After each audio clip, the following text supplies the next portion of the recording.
El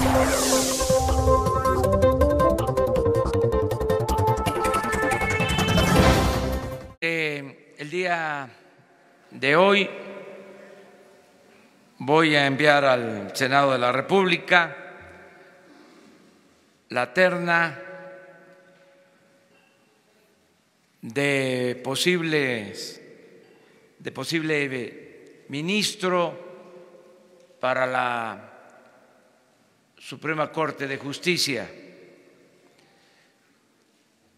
Está vacante el lugar del ministro Cosío y por ley, de conformidad con la Constitución, con el artículo 95 y 96, es una facultad del titular del Ejecutivo presentar una terna al Senado. Les doy a conocer los nombres de quienes están propuestos. La abogada Loreta Ortiz, ella es egresada de la Escuela Libre de Derecho, tiene maestría, tiene doctorado, es académica de la Universidad Iberoamericana, cumple con los requisitos. También la licenciada Celia Maya García, ella es magistrada del Tribunal Superior de Justicia en el estado de Querétaro. Es egresada de la Universidad Autónoma de Querétaro, tiene maestría en Derecho Procesal Penal, inició en el Poder Judicial del estado de Querétaro como juez desde 1979.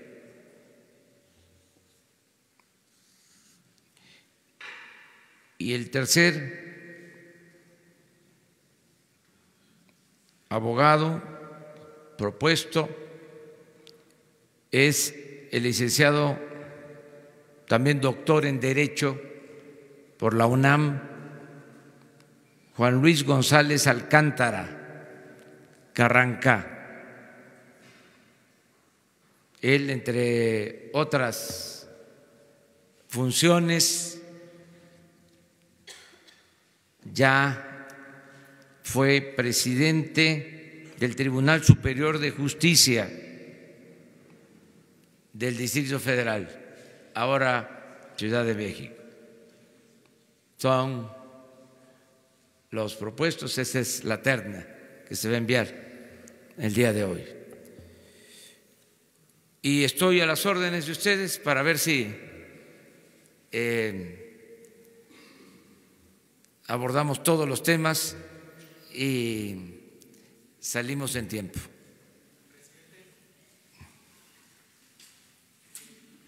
Buenos días, presidente. Rodrigo Muñoz, del canal del Congreso de la Ciudad de México. Mi pregunta es, ayer ya llegó a la Cámara de Diputados y parece que hoy en el Pleno se aprobará la ley de la Fiscalía General, un tema que en lo particular los empresarios, pues incluso ayer que se renombró a Gustavo de Hoyos como presidente de la Coparmex, pues es un tema que no les ha parecido tanto e incluso tienen una iniciativa para que esta sea una fiscalía autónoma. ¿Cómo será este procedimiento? ¿Lo seguirá apoyando usted desde el Ejecutivo? Y bueno, saber su opinión sobre estos, bueno, ya lo dijo, pero sobre estos tres ministros en general.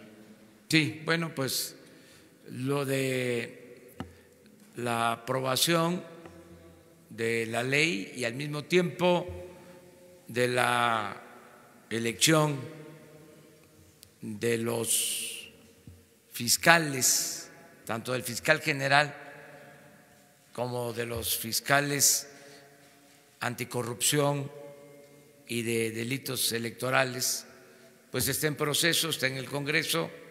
Nosotros en su momento vamos a presentar también la terna. En el caso de la Fiscalía General, de acuerdo al procedimiento, se presenta una terna en el Senado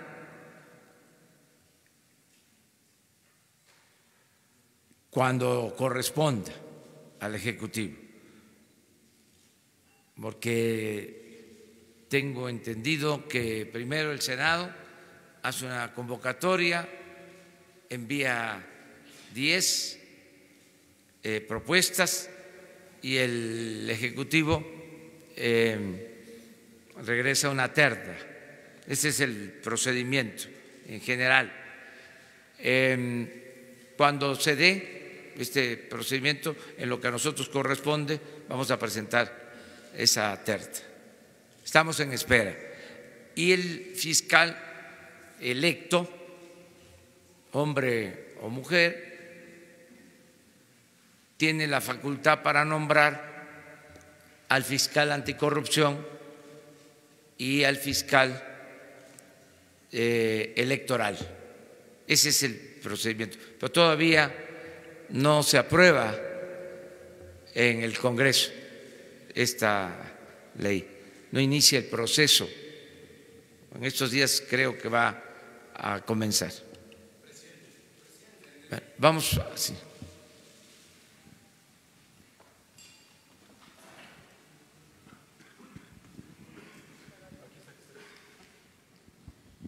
Buenos días, Sara Pablo de Radio Fórmula. Presidente, preguntarle por el tema de los bonos. Ayer un grupo de tenedores de bonos pues decía que no estaba de acuerdo de lo del aeropuerto con esta propuesta que ustedes están haciendo para la recompra.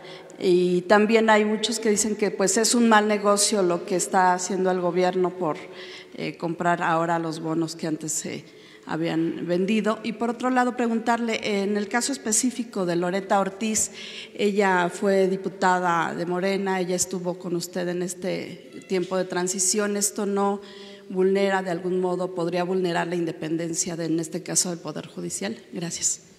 Bueno, en el caso de los bonos es un asunto de Hacienda, ya lo expresé, es el libre mercado. Nosotros vamos a respaldar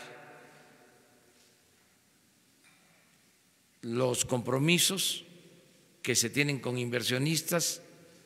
Lo dije desde el principio, vamos a garantizar el pago de esos bonos como gobierno federal. Todas esas inversiones están seguras.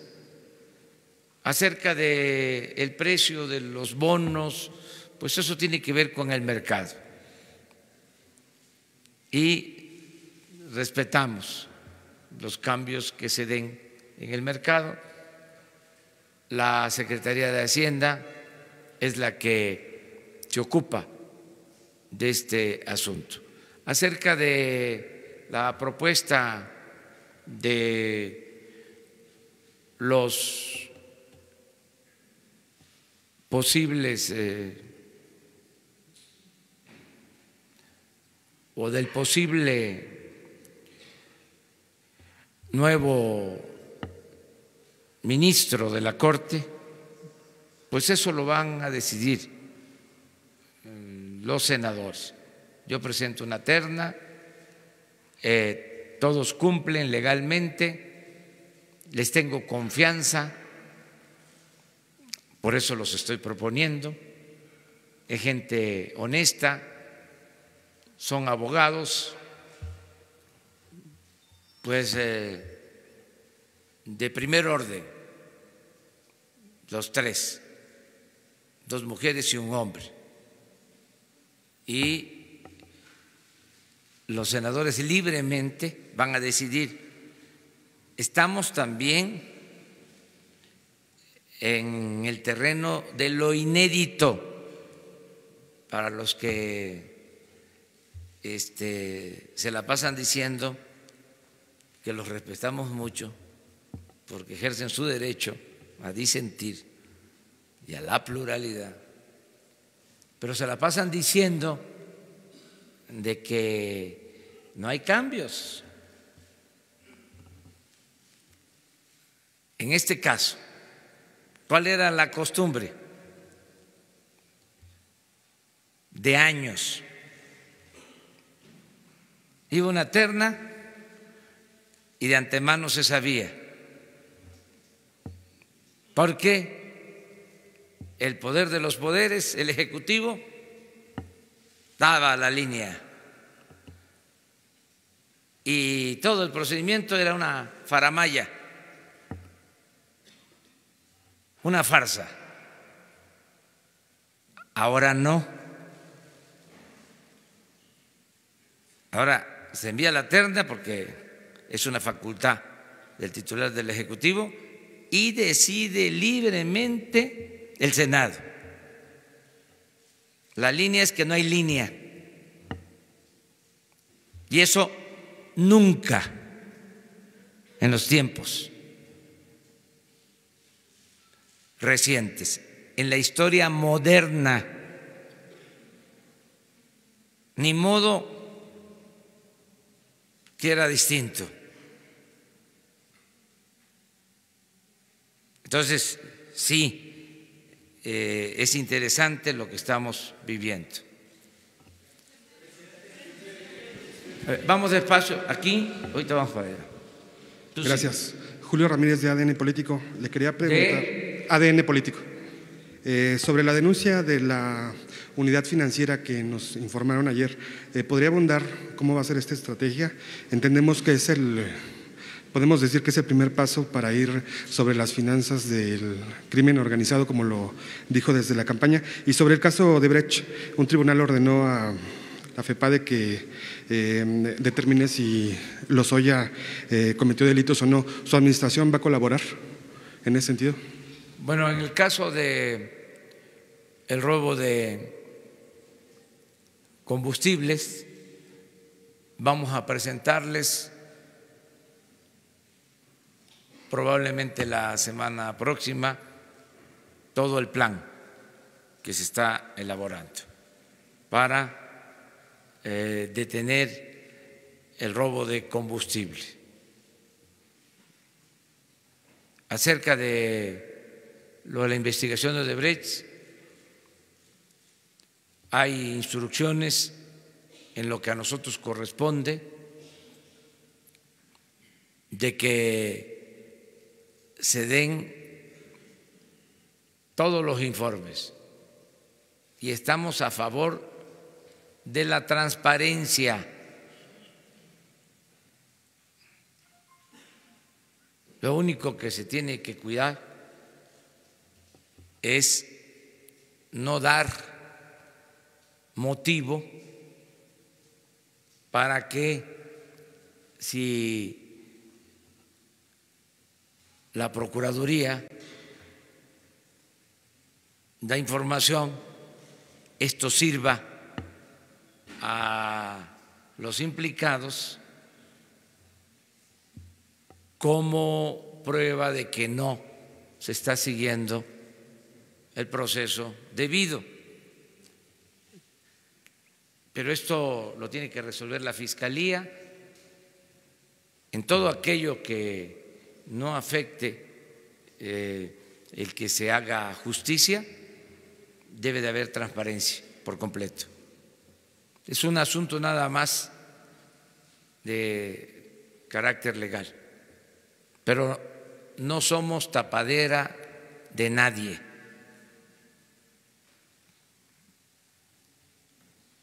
Ahora sí, vamos. Presidente, buenos días. Jorge Monroy, del periódico El Economista.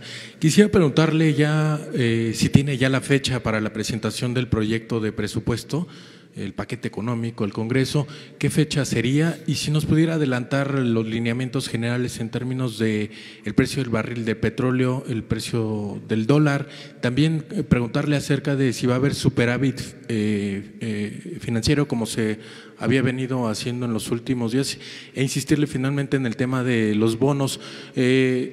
¿Usted cree que esto no pueda desencadenar en un conflicto y poderse detener el proyecto de Santa Lucía? Gracias.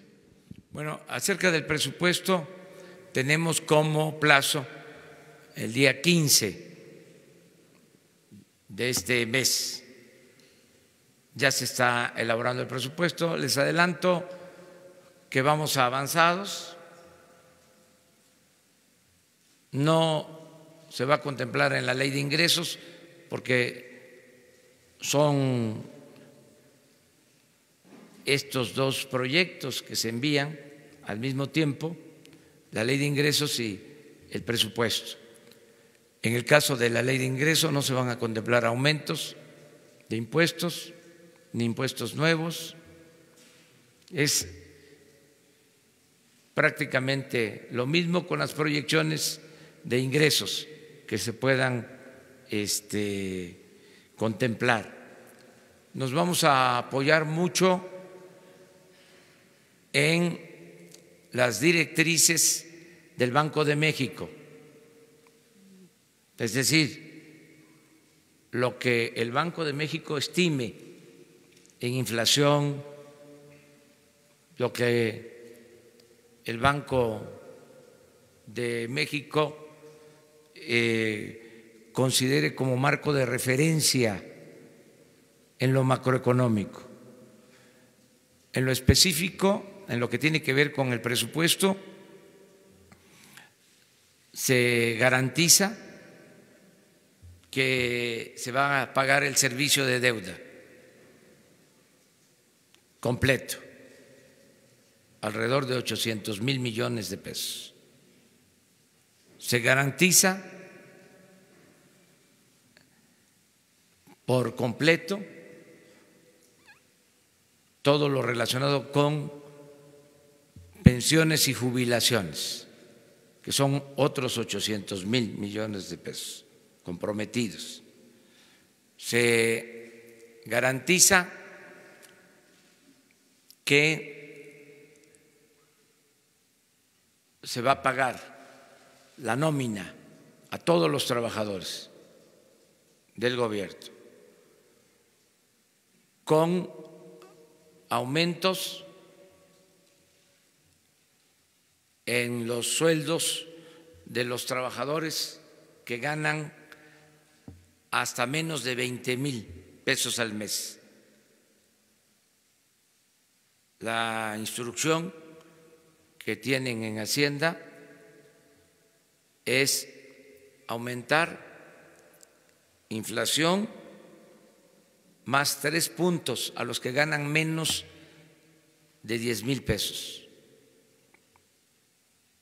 De 10 a 15, inflación más 2. Y de 15 a 20, inflación más 1. En ningún caso los aumentos van a estar abajo de la inflación. Solo se reducen los sueldos de conformidad con el artículo 127 de la Constitución de los altos funcionarios públicos.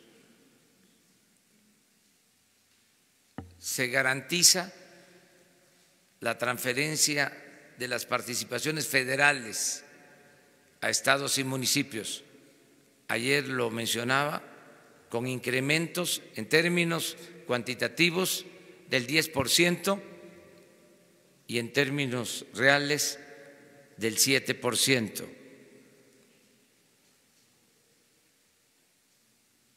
Vamos a mantener el mismo presupuesto de inversión, un poco más de 600,000 millones de pesos. Se va a reducir el gasto de operación del gobierno por el plan de austeridad, porque vamos a tener más inversión en proyectos productivos para la creación de empleos y se va a financiar todo el programa de bienestar, el de la contratación de jóvenes como aprendices. Se van a otorgar alrededor de 10 millones de becas a estudiantes en todos los niveles de escolaridad. Aumenta la pensión a los adultos mayores al doble en los estados donde se les entrega la mitad de lo que recibe el adulto mayor en la Ciudad de México y muchas otras acciones. Eso en general. Lo relacionado con los bonos ya lo expuse y seguramente la Secretaría de Hacienda les va a dar información sobre esto. Vamos a ver. Buen día, presidente. Eric Pinto, de Capital 21. Oiga, precisamente sobre este tema que hablaba del nuevo presupuesto, de lo que va a mandar a los estados. Este fin de semana usted va a Tabasco y Tabasco ahora mismo está sufriendo o está pasando una crisis muy severa en el sector salud, en el sector educativo. Precisamente muchos funcionarios públicos se han estado manifestando por la falta de pagos y el gobierno de Arturo Núñez ha dicho que no le han llegado los recursos federales para hacer estos pagos. Ahora que va a Tabasco, ¿usted qué atención le va a dar a estos temas? Mire, en términos generales, ahora que se tuvo el encuentro con los gobernadores, les ofrecimos apoyos porque se tienen que garantizar los salarios de los trabajadores al servicio del gobierno o de los gobiernos estatales. El compromiso es adelantarles participaciones federales para que puedan resolver sus problemas. En el caso que lo soliciten, nosotros vamos a apoyar a los gobiernos estatales, a los gobiernos municipales, pero siempre de conformidad con el presupuesto autorizado. No va a haber manejo discrecional del presupuesto. No se van a entregar partidas adicionales. Ya no van a haber moches en el presupuesto, no va a haber influyentismo, no se van a llegar a acuerdos políticos para entregar presupuesto. Eso también va a quedar en el pasado. Eso también se va a ir al basurero de la historia. O se va a ir a la historia, pero al basurero de la historia. Eso se termina. Pero quiero dejar de manifiesto que estamos considerando apoyar de esa forma para que se le pague a los trabajadores. Vamos allá. No, la dama. Gracias, presidente. Jessica Cermeño, de Univisión. Hablando de lo que decía del presupuesto y los sueldos, la Suprema Corte de Justicia ya dijo que va a definir los criterios con los que se van a resolver todos los amparos que están en el Poder Judicial de la gente que se está negando a que le bajen el sueldo y que ya se protegió judicialmente. ¿Ustedes tienen contemplados el dinero que va que tienen que recibir estos empleados, porque el procedimiento de amparo a todos ya les dieron suspensión temporal, entonces a ellos no se les puede aplicar la ley, a los que tienen estos amparos, hasta que no resuelva la Corte estos criterios. Entonces, dentro del presupuesto, ustedes tienen contemplado el dinero que le tienen que dar con los mismos sueldos a estos funcionarios. Y la segunda es, ¿cuál es el plan B que tiene el gobierno mexicano ante la posibilidad de que la Suprema Corte termine invalidando la ley de remuneraciones? Porque pues ya existe esa posibilidad. Gracias. Pues hay que esperar el resultado legal. Yo les explico en términos generales cuál es el procedimiento en cuanto a la integración del presupuesto. Como somos poderes autónomos, independientes, nosotros elaboramos el presupuesto del gobierno federal, del Ejecutivo Federal, y recibimos las propuestas del Poder Judicial y del Poder Legislativo, incluso también de otros organismos autónomos. Y nosotros, por ley, tenemos que enviar así a la Cámara de Diputados el presupuesto.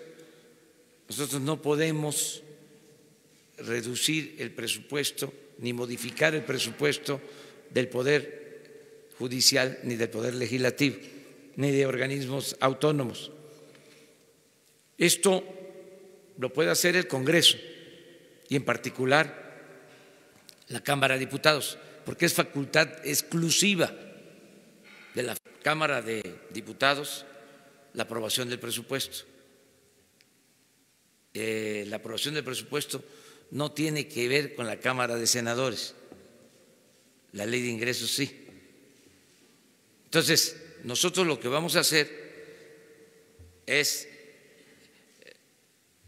presentar el presupuesto del Poder Judicial, en este caso, como ellos lo van a enviar, y se va a presentar en general al Congreso. Siempre se busca articularlo de manera que se puedan garantizar los compromisos fundamentales, siempre. Y va a ser la Cámara de Diputados la que va a decidir en definitiva. Nosotros vamos a apoyarnos en lo que corresponde al Poder Ejecutivo, en la ley y de manera especial en la aplicación del artículo 127 de la Constitución, que establece, entre otras cosas, que ningún funcionario puede ganar más que el presidente de la República. Yo creo que voy a ganar como 108, 110 mil pesos mensuales y de ahí para abajo. Y esa es la inconformidad que existe, porque hay muchos funcionarios de arriba en el Poder Judicial y también en el Poder Ejecutivo, y los había también en el Poder Legislativo, que estaban hasta 2, 3, 4 veces arriba de este tope. Aclaro que no solo sueldo, porque se establecía un sueldo y además habían compensaciones, bonos y otras prebendas que en conjunto llegaban a significar ingresos de 500, de 600 mil pesos mensuales. Entonces, eso es lo que se está corrigiendo en el marco de la ley. Yo voy a ser respetuoso de lo que decidan los jueces en esta materia, pero creo que no puede haber gobierno rico con pueblo pobre. No es posible que un servidor público gane 600,000 pesos mensuales y que además todavía se diga que es el encargado de impartir justicia. Se me hace una contradicción.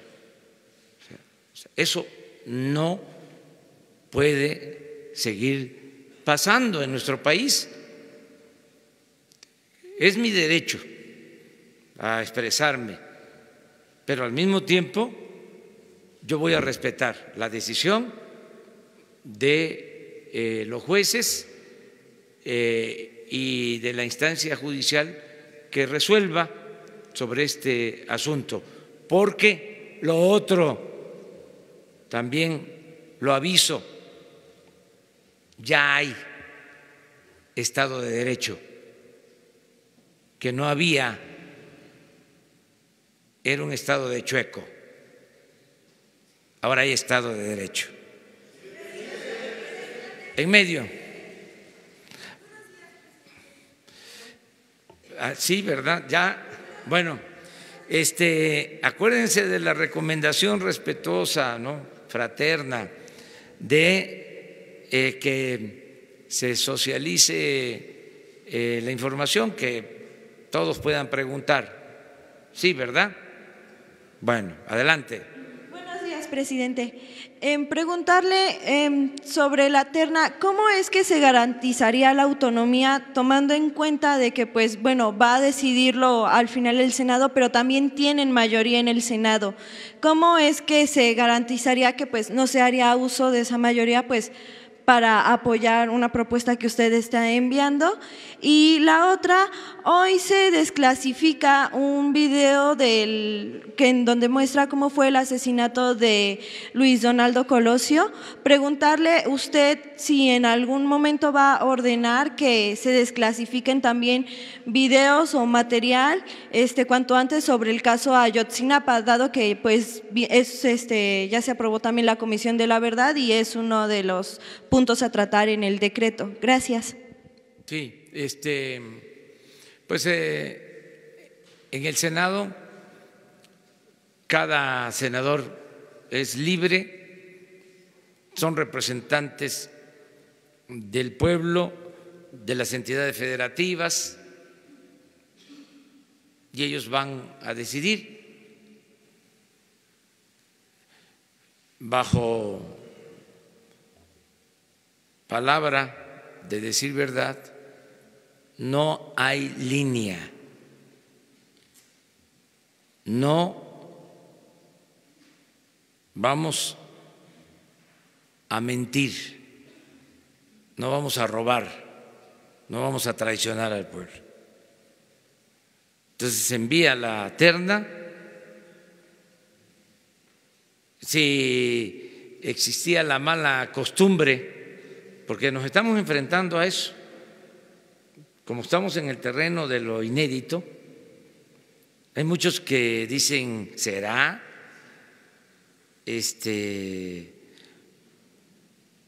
O es tirar la piedra y esconder la mano, o el doble discurso, la hipocresía. Nada de eso. Se termina la politiquería. Ya el Poder Ejecutivo no es el poder de los poderes. Entonces hay libertad completa, no hay tutelaje, no hay línea, no hay indicación. Y los que todavía lo duden, pues que se vayan acostumbrando.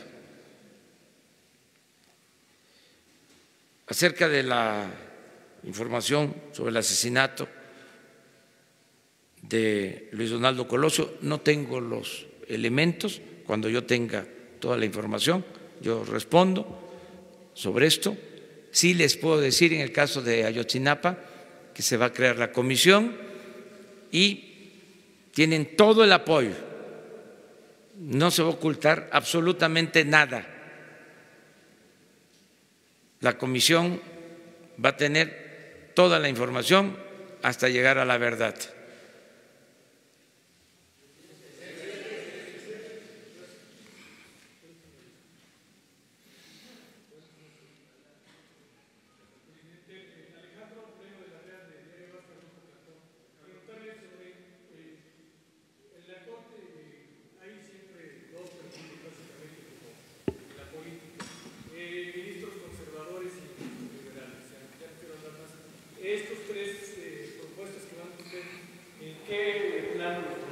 ¿Más hacia el corte liberal o más hacia el corte de conservadores? Y también añadir en esta pregunta, el ministro que se fue, Cosío, era un ministro no de carrera judicial, era externo. En las propuestas que hacen yo no veo ninguno de carrera judicial. Carrera judicial a lo mejor local, pero no en el marco federal. ¿Se tomó esto como criterio, como si fuese una cuota para un ministro externo? Bueno, sobre las características que deben de tener los jueces y en este caso los ministros, yo lo que pienso que deben de ser mujeres, hombres íntegros, verdaderos jueces que actúen con absoluta libertad, que no acepten consigna de nadie, que no sean serviles, que no sean sumisos, que no estén al servicio de grupos de intereses creados, que sean honestos y que apliquen, en este caso sí, el criterio de los liberales del siglo XIX, de la mejor época que se tuvo, que fue el periodo de la República restaurada, 10 años que en México se gobernó de acuerdo a la Constitución, a las leyes, que hubo división, que hubo equilibrio de poderes, que hubo la prensa más libre y más inteligente que se haya tenido hasta nuestros días.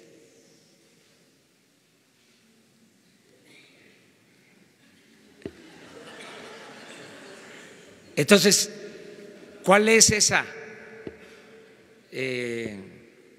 máxima? Al margen de la ley nada, por encima de la ley nadie. Bueno, puedo argumentar más sobre lo de la República restaurada en cuanto a los medios. Es la época de Zarco, de Zamacona, es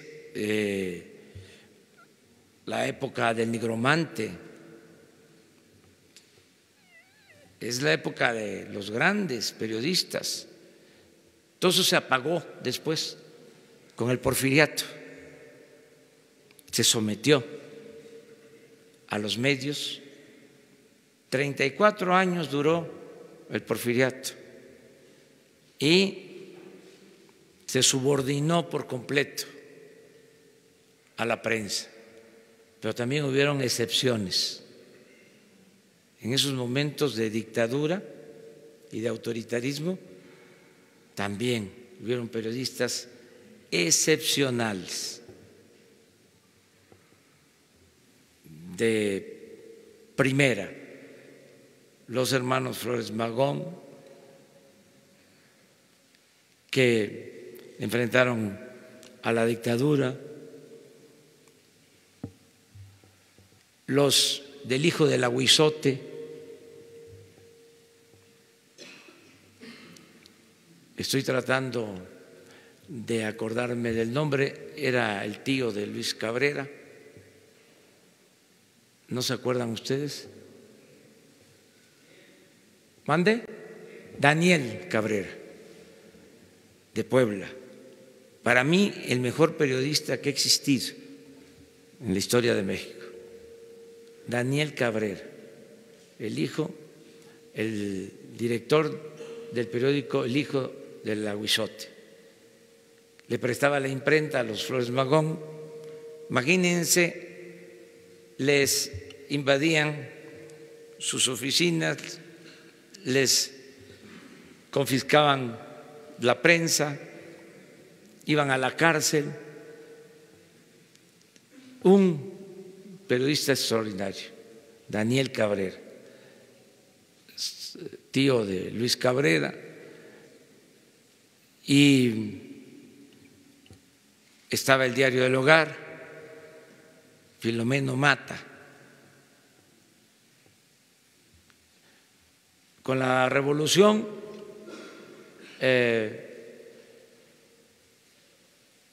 floreció la prensa independiente, se volvió a apagar la prensa, se sometió, además se volvieron abyectos muchos periodistas, escritores, cuando Victoriano Huerta.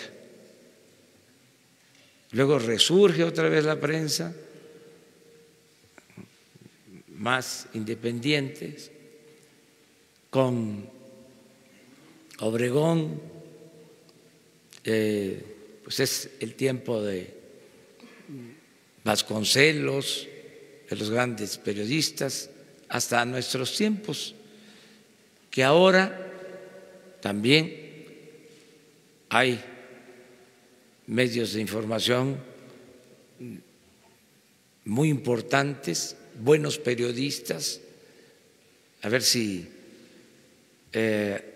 ahora entre todos nos ponemos de acuerdo para hacer un reconocimiento a los buenos periodistas, pero sin consigna, sin censura, a los que hacen buenas investigaciones, que en vez de ser censurados, perseguidos, sean premiados.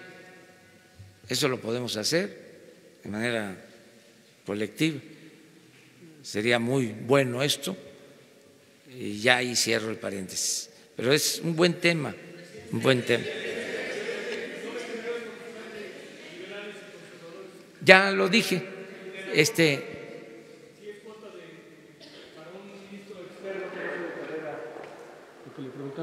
no lo exige la ley, me voy a pegar a lo que establece la ley. Gracias, buenos días, presidente. Atlante Muñoz, Canal 11. Hoy se presentan los resultados de esta encuesta nacional por una educación de calidad, tomando en cuenta que anuncia que la próxima semana posiblemente mande al Congreso de la Unión esta cancelación de la reforma educativa. Quiero preguntarle si estos resultados de esta encuesta nacional serán tomados en cuenta para que en un momento dado conformar una nueva reforma educativa en México. Y por otra parte, también en tema educativo, hace una semana el gobernador de Michoacán, Silvano Aureoles, aseguró que regresaría al gobierno federal el tema educativo a la federación. ¿Qué opinión le merece esta situación? ¿Es posible? Y si en un momento dado no se prevé que los demás estados adopten la misma situación. Gracias. Sí, miren, acerca de los resultados de la prueba se van a tomar en cuenta. Lo cierto es que se cancela la mal llamada reforma educativa, y sigo hablando de mal llamada reforma educativa porque no es una reforma educativa, si acaso es una reforma laboral, que si se analiza en su esencia no tiene nada que ver con mejorar la calidad de la enseñanza, y mucho menos para garantizar el acceso a la educación a todos. Por eso engañaron poniéndole ese nombre. No tiene nada que ver con la reforma educativa. Además, si fuese una reforma educativa, tendrían que contar con el apoyo de los maestros, no se puede imponer una reforma educativa sin los maestros. Siempre lo he dicho, el que transmite el conocimiento en el aula es el maestro. Y tan no es una reforma educativa que la impusieron en contra de la voluntad de los maestros.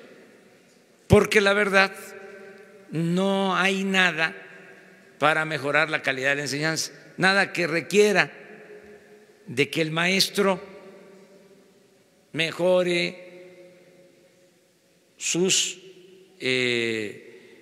formas de enseñanza o que cambien los métodos de enseñanza-aprendizaje. No hay nada de eso. Entonces, vamos ahora a garantizar que haya el derecho a la educación y que se mejore la calidad de la enseñanza. Y lo vamos a hacer con los maestros y con los padres de familia, pero va a ser para mejorar de verdad la educación. Entonces, vamos hacia allá. Acerca de el regreso de los servicios educativos, no lo descartamos, porque si se federalizan los servicios educativos, puede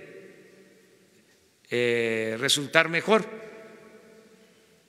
Aquí en la Ciudad de México están federalizados los servicios educativos y no hay muchos problemas. Sencillamente ya no se transfieren los recursos a los estados, ya los maneja la Federación. Y esto ayuda porque en algunos casos los recursos que se transfieren para educación se utilizan para otras cosas. Entonces, si así se decide, vamos a la federalización. Estamos, por ejemplo, por llegar a un acuerdo para federalizar el sistema de salud. Tenemos muchos problemas con decirles que está peor el sistema de salud que el sistema educativo. Y uno de los problemas que tiene, entre otros, el problema de salud, es que está fragmentado. O sea, es el seguro, es el ISSSTE, es la Secretaría de Salud federal y los estados. Y al final de cuentas, el servicio es deficiente. En los centros de salud no hay medicinas, no hay buena atención médica. Entonces, ¿qué estamos proponiendo? La integración. Y vamos a comenzar con algunos estados. Vamos a integrar el servicio de salud. Es un proceso que va a concluir con el compromiso de que va a haber atención médica y medicamentos gratuitos en el país. Pero va a ser un proceso. Entonces, ya está por iniciarse, yo les voy a informar a ustedes. ¿Qué tal, presidente? Enrique Legorreta, de Quinto Poder. Yo quisiera preguntarle su opinión acerca de esta acción de inconstitucionalidad que interpusieron algunos senadores encabezados por el PRI sobre el tema de la ley de remuneraciones, y también preguntarle acerca de cómo va el avance de la mudanza de algunas dependencias de las secretarías a los diferentes estados de la República. Muchas gracias. Sí, no estoy enterado si la acción de inconstitucionalidad la presentaron los senadores también. ¿No fueron nada más los jueces? Ah, bueno. Pues sí. pues de que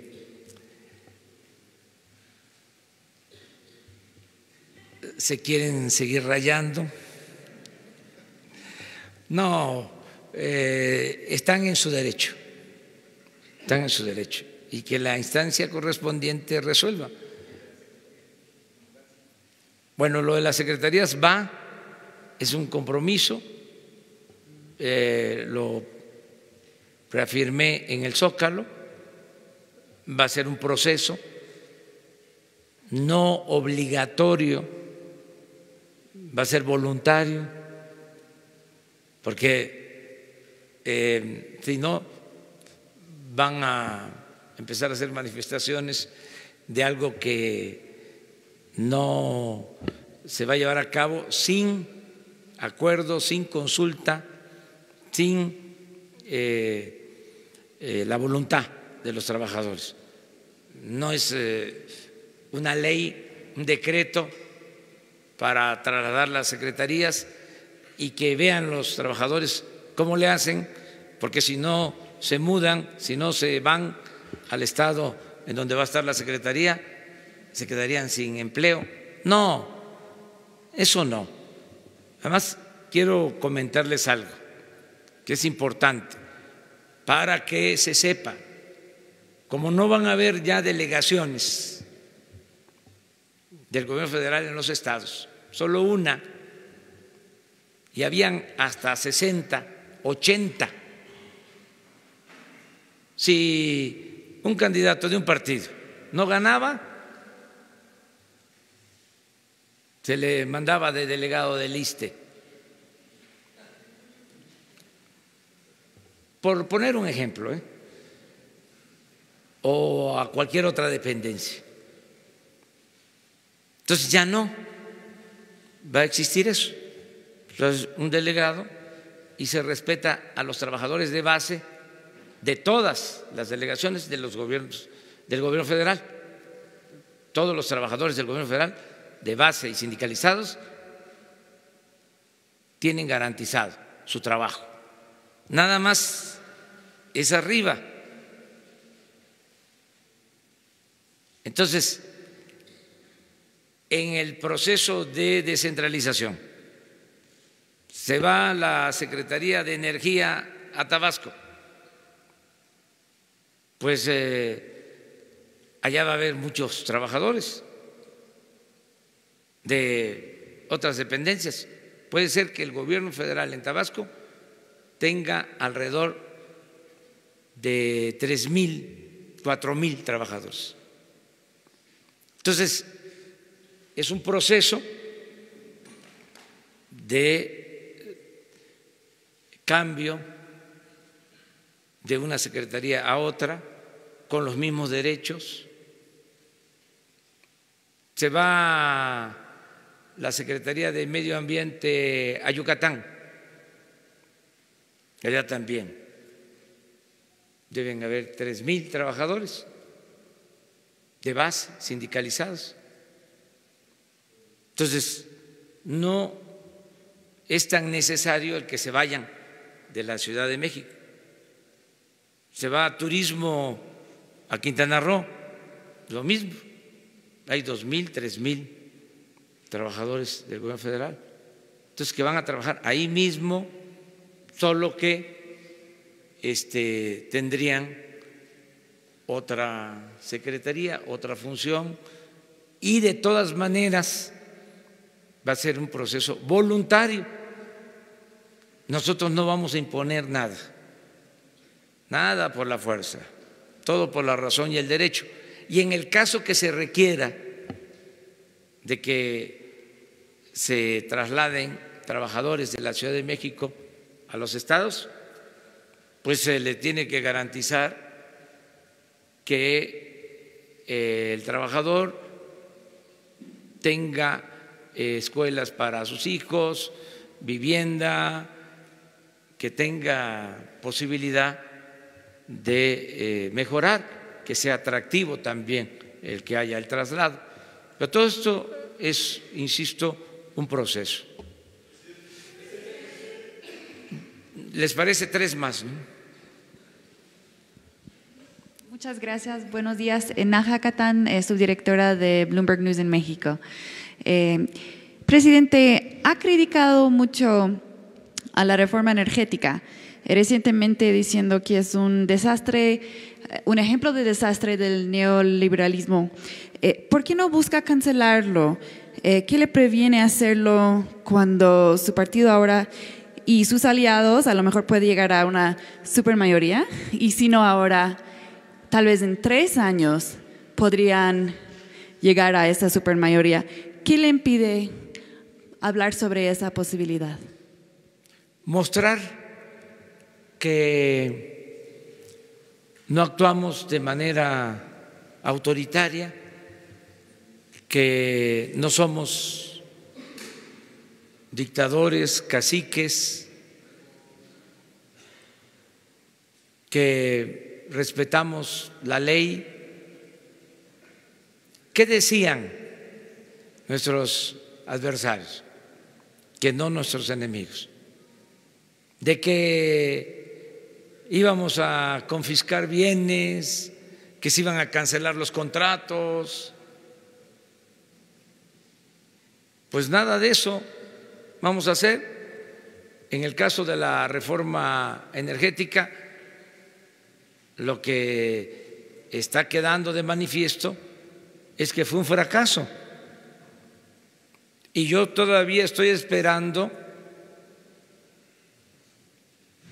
a los defensores de esta reforma, lo estoy esperando para que hagan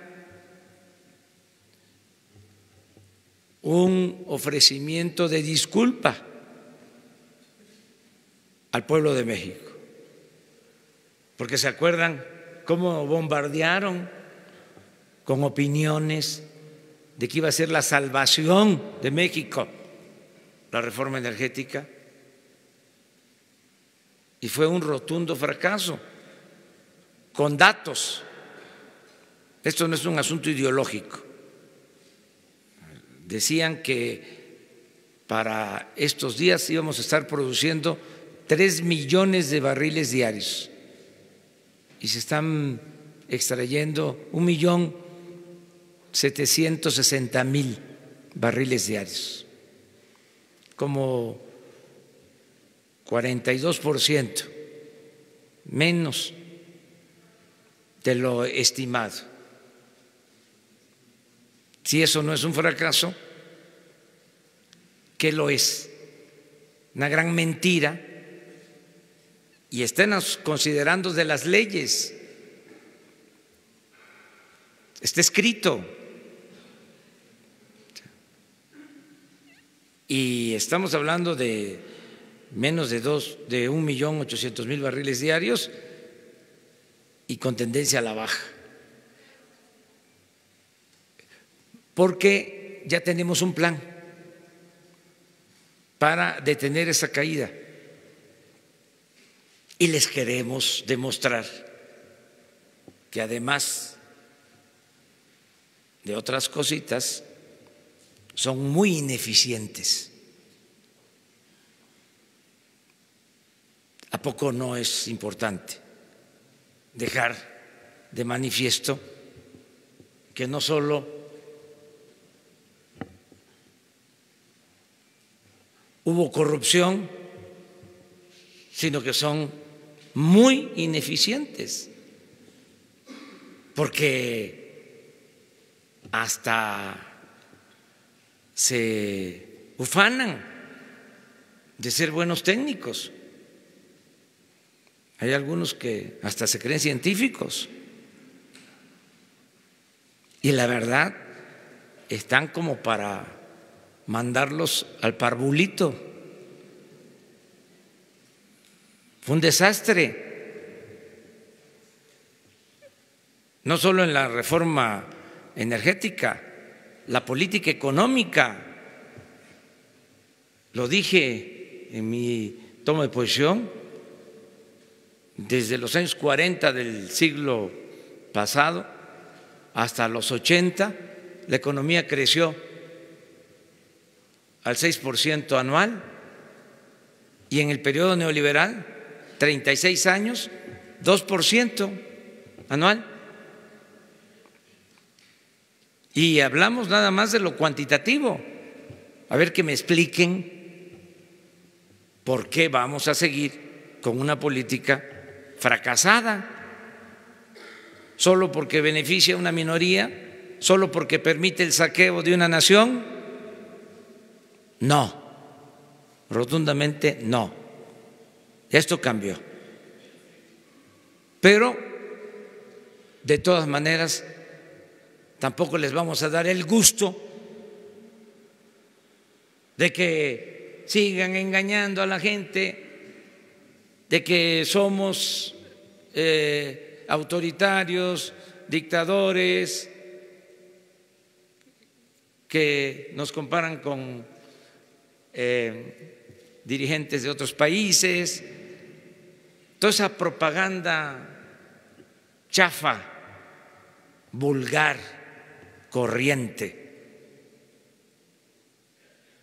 Afortunadamente ya la gente en el país ya dijo basta, hay un despertar ciudadano, los medios de información convencionales están informando con mucha objetividad, con mucho profesionalismo, y existen las benditas redes sociales.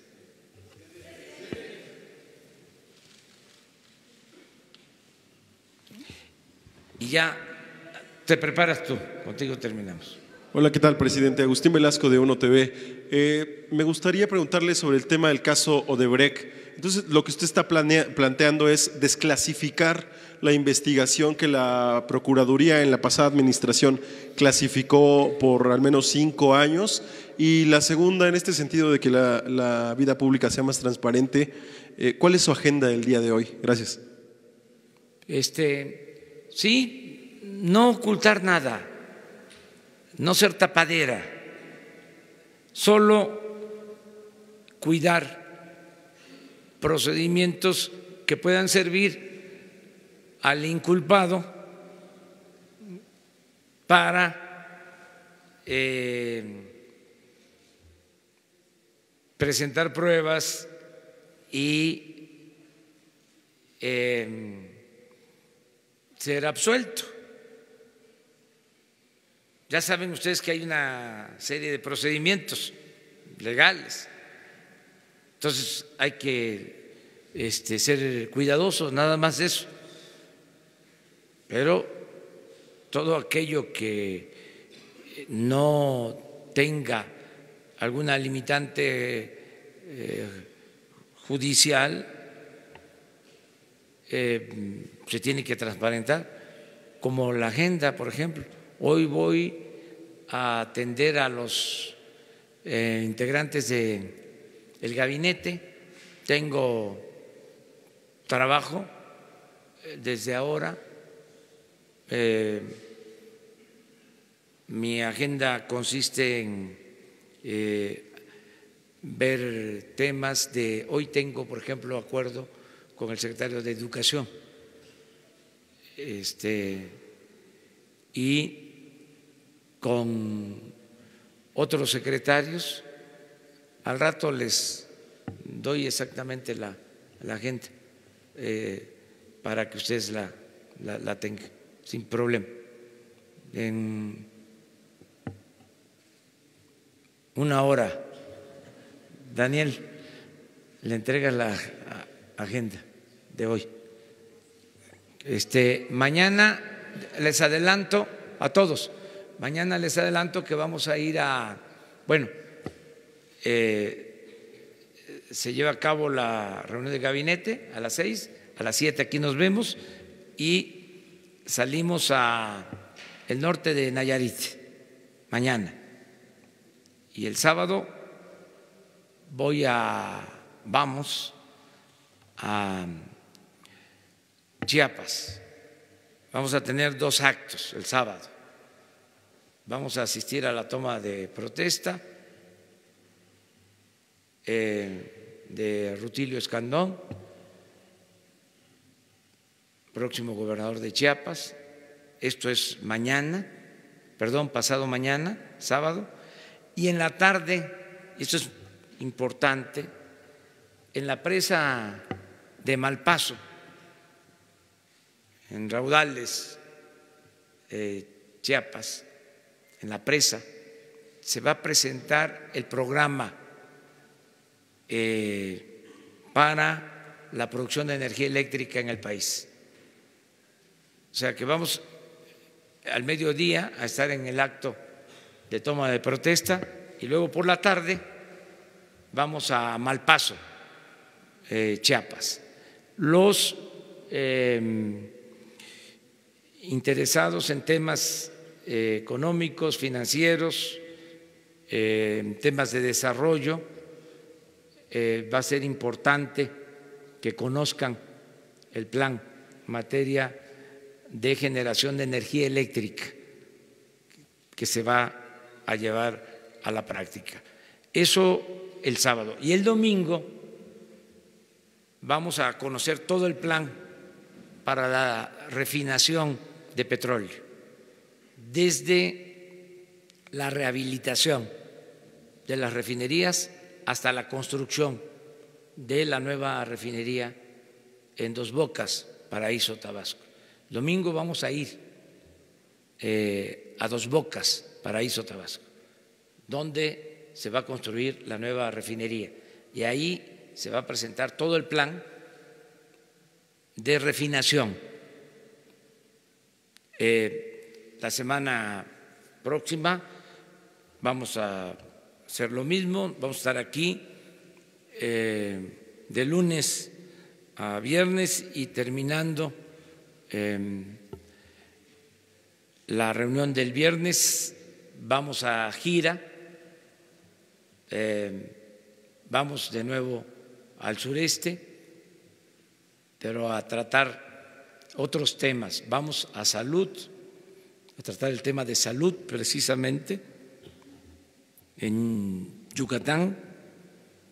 Vamos a Ciudad del Carmen para el inicio de la perforación de pozos petroleros, para dar a conocer el plan sobre extracción de petróleo que ya inició y vamos a iniciar el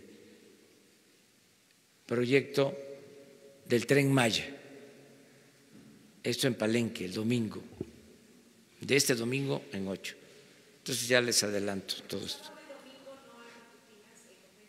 No, sábado y domingo sí va a haber, pero a donde nos acompaña, ¿sí? Va a haber información. Diario, sí, sin ningún problema. Muchas gracias.